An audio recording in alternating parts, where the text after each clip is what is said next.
Olá, tudo bem? Bom, eu gostaria de, junto com os praticantes do budismo de Nichiren Daishonin, membros da BSGI, traduzindo BSGI, Sociedade de Criação de Valores Humanos no Brasil, fazer algumas reflexões junto com vocês, com trechos de orientações do nosso mestre, presidente da Eisaku Ikeda, presidente da nossa organização no mundo. Enquanto membro e praticante de uma religião que é humanista em sua essência, todos os anos, Sensei da Eisaku Ikeda envia à ONU, Organização das Nações Unidas, uma proposta de paz. Nessa proposta de paz, Sensei dá várias sugestões sobre como promover a paz através do diálogo, da busca constante pelo conhecimento, a educação, e também sobre a cultura, o quanto isso muda os seres humanos, ou melhor, os seres vivos que ainda estão em processo de humanização. Devido ao fato de ter presenciado em algumas atividades preconceitos dos mais variados, acho que realmente é necessário pararmos para refletir sobre algumas coisas. O primeiro trecho que eu separei aqui foi o da proposta de paz de 2019, que está na revista Terceira Civilização, que é uma revista assinada por nós dentro da organização, de maio, tá? Em maio. E na página 16, Sensei diz o seguinte: em maio do ano passado, 2018 no caso, o secretário-geral da ONU, Antônio Guterres, lançou a agenda para o desarmamento, um detalhado relatório sobre essa questão. O documento afirma que os gastos militares globais superaram 1,7 trilhão de dólares, o nível mais alto desde a queda do Muro de Berlim, e alerta: enquanto cada país buscar sua própria segurança sem se preocupar com a dos demais, cria-se uma insegurança global que ameaça a todos nós.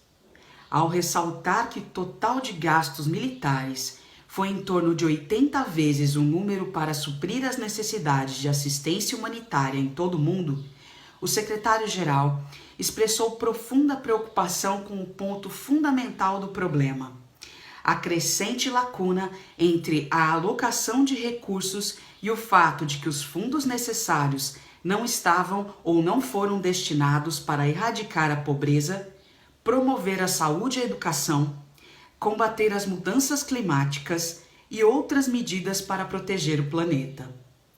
Se as tendências atuais assim permanecerem, o progresso para conquistar os Objetivos de Desenvolvimento Sustentável, ODS, que buscam garantir que ninguém seja deixado para trás, corre o risco de terminar em um impasse. Tema de fundamental importância para a ONU desde a sua criação, o desarmamento tornou-se questão de interesse pessoal e objetivo central das propostas de paz que escrevo há mais de 35 anos.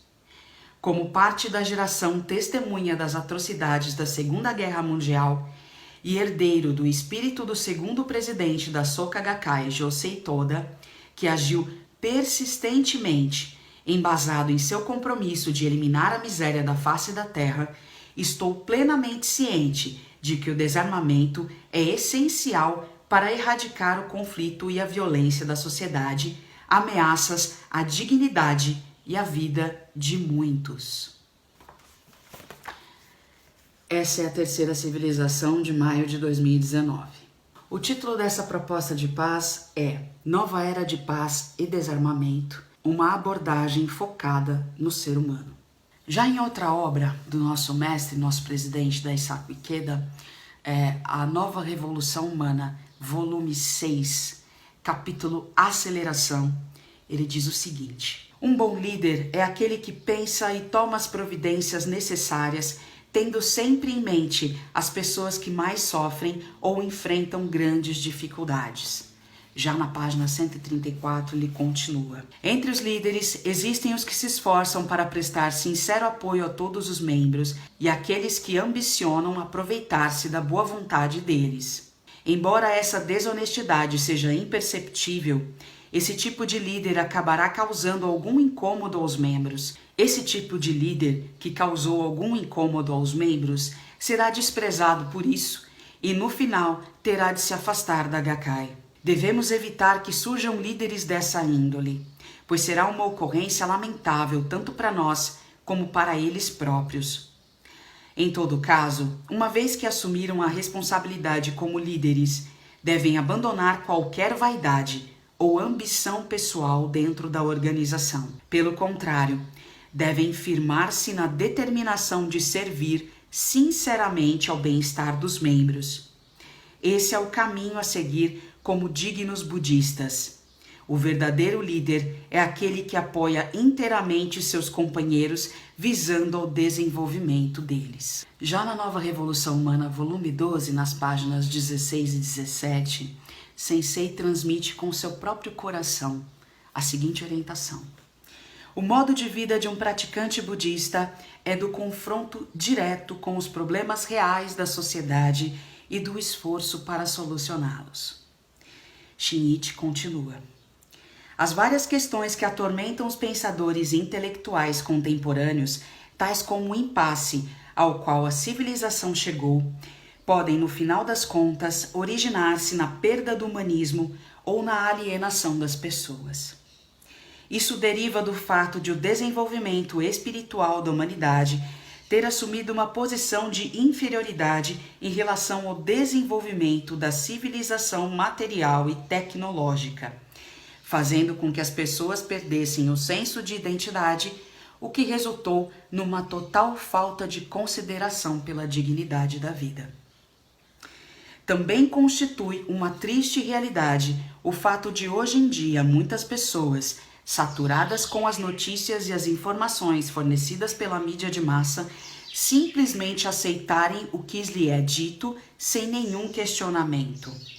Como essa situação persiste, as pessoas estão perdendo a disposição para agir por iniciativa própria, o que as leva a desenvolverem uma condição espiritual fraca. Dessa forma, tornam-se pessoas passivas que ficam à espera de que algo aconteça. Além disso, a falta de um modelo sólido no qual as pessoas possam basear a vida e também sua forma de pensar resulta na total falta de julgamento correto e, com isso, suas atitudes se fundamentam puramente no instinto e no impulso. Eu gostaria de refletir com vocês os seguintes pontos. Qual a nossa missão como praticantes desse budismo de Nichiren Daishonin no dia a dia, perante o cenário atual no Brasil e no mundo? Segundo ponto, tenho me esforçado para ser humanista ou continuo sendo uma pessoa materialista guiada pelos 3 venenos: avareza, ira e estupidez, também conhecidos como ego, orgulho e vaidade? Sensei, ele me ensinou na divisão dos jovens, como parte da divisão feminina de jovens, ele me ensinou a estudar não só o budismo, mas todos os pontos que nós temos na sociedade hoje, principalmente as questões sociopolítico-econômicas. Ele, na verdade, não solicitou que nós soubéssemos de 100% dos assuntos, mesmo porque isso hoje é impraticável. Mas 50% pelo menos de cada assunto. Isso eu sempre ouvi enquanto jovem, para que de alguma forma nós não nos tornássemos pessoas alienadas e manipuladas perante a situação no mundo, porque o budismo é sociedade, certo? Josei Toda, quando ele fala sobre eliminar a miséria da face da terra, ele fala principalmente da miséria do coração. Para erradicar a pobreza, promover a saúde e a educação, combater as mudanças climáticas e outras medidas para proteger o planeta, é necessário eliminarmos a miséria do coração primeiro. Porque se eliminarmos primeiro a miséria do coração, a fome não existirá mais. A pobreza também não. Porque nós começaremos a pensar, não só no nosso bem, mas no bem de toda a humanidade, de todas as outras gerações que estão aí. Y, Z, Millennium ou Alpha, essas gerações que vão levar adiante, inclusive, esse ensino. Eu passei por situações ligadas ao preconceito dentro e fora da organização.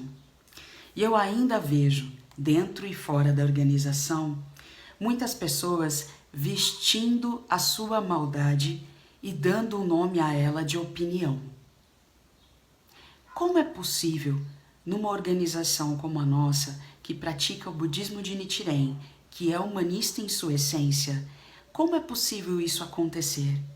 Tudo bem, as pessoas que acabam de conhecer e que são praticantes novos estão descobrindo muitas coisas, mas isso partiu de pessoas que são veteranas. Se parte de pessoas veteranas, significa o quê? Uma outra questão que eu gostaria de colocar aqui. Sensei, nosso presidente da Eisaku Ikeda, deixa muito claro, e obviamente não só ele, como outros pensadores e filósofos também, que o século XXI é o século das mulheres. Se esse século XXI que já estamos vivendo é o século das mulheres, por que cada dia mais nós vemos homens brancos, conservadores, fundamentalistas e patriarcais tomando conta de tudo dentro e fora da organização? Representatividade importa, importa muito. Importa tanto que as pessoas se inspiram com essa representatividade e isso ficou muito claro recentemente, inclusive, vou dar um exemplo aqui da Maju Coutinho. A menina que olhou para a TV e que se viu ali, na Maju, uma apresentadora negra, uma menina negra assistindo e vendo. Ou seja, se sentiu representada. Representatividade importa sim, importa muito. E é exatamente por isso que eu sinto muita falta de gays, negros, pobres, mulheres tomando conta. E não é simplesmente por tomar conta por uma questão de ego, orgulho e vaidade. Essas pessoas representam o nosso país. Sensei, ele nos deixa bem claro, enquanto budistas, qual é o nosso papel. Se nós prestarmos atenção nas questões todas e nesse caminho do meio, nós vamos entender de fato que é para melhorarmos como seres humanos e não colocarmos e deixarmos as coisas como antigamente. Uma forma, antigamente, deu certo. Agora, qual é a forma? O que deve ser levado em consideração para essa nova era vir à tona? Nós, da geração X e a geração Baby Boomers, não podemos impedir que as gerações Y, Z, Millennium ou Alpha, que essas gerações não sejam impedidas de construir a nova era. Então a reciclagem para a geração Baby Boomers e X é muito mais do que necessária. É muito mais do que necessária. Nós precisamos de fato entender. Quando entendemos as diferenças, nos tornamos pessoas melhores. Hoje é muito difícil encontrarmos pessoas que respeitem. Devemos respeitar o nível ou o patamar de evolução de cada um, correto. Porém, esse budismo de Nichiren nos propõe uma aceleração desse processo de evolução. Esse budismo me propõe não obedecer e ficar em silêncio, né? Esse budismo propõe questionamentos. É exatamente por isso que eu estou aqui, para refletir junto com vocês. Esse vídeo não é um ataque, não é uma crítica, simplesmente é um ponto que eu vi que é primordial nesse momento, que é voltarmos às orientações do mestre para entender qual é o nosso papel enquanto budistas nessa sociedade. Eu agradeço muito a oportunidade, sou muito grata a Ikeda Sensei, muito grata de verdade, de todo o meu coração. E eu espero que todos reflitam, assim como eu também estou refletindo sobre o meu papel enquanto budista. Muito obrigada a todos.